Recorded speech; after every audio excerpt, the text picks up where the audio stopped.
राज्य के आरक्षण को लेकर जारी बहस के बीच आज सकल आदिवासी समाज ने बुल्ढाना जिलाधिकारी कार्यालय पर भव्य आरक्षण बचाओ आक्रोश मोर्चा निकाला।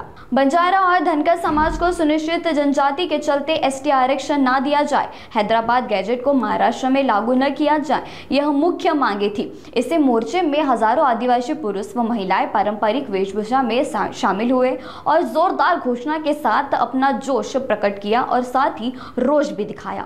नेताओं ने साफ चेतावनी दी है कि अगर सरकार ने एसटी आरक्षण से छेड़छाड़ की तो राज्य भर में तीव्र आंदोलन होगा। साथ ही इसके चलते अप्रिय घटनाओं से बचने के लिए पुलिस ने तगड़ा बंदोबस्त किया। फुले शाहू आंबेडकरांचा वारसा असलेल्या या महाराष्ट्रामध्ये जाती जातीमध्ये तेढ निर्माण करण्याचं काम सातत्याने इथे चालू आहे।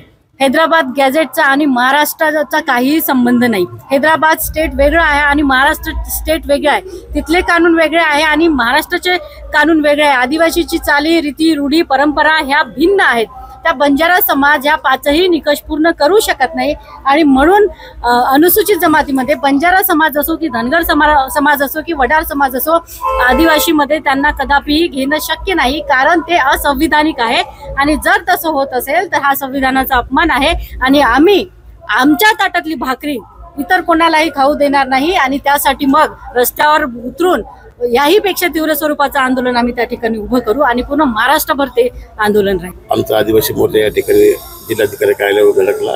याचं एकमेव कारण की जे बोगस मोर्चे निघत आहे, बोगस आदिवासी मध्ये घुसणारे जे बोगस मोर्चे आम्ही म्हणतो त्याला, हे बोगस आदिवासी मोर्चे निघतात, त्याला प्रत्युत्तर म्हणून आज या ठिकाणी आम्ही दिलेलं आहे आणि चांगल्या प्रकारे दिले। कारण की बंजारा आणि धनगर हे कदापि आदिवासीमध्ये येत नाही आणि मोडल्या जात नाही।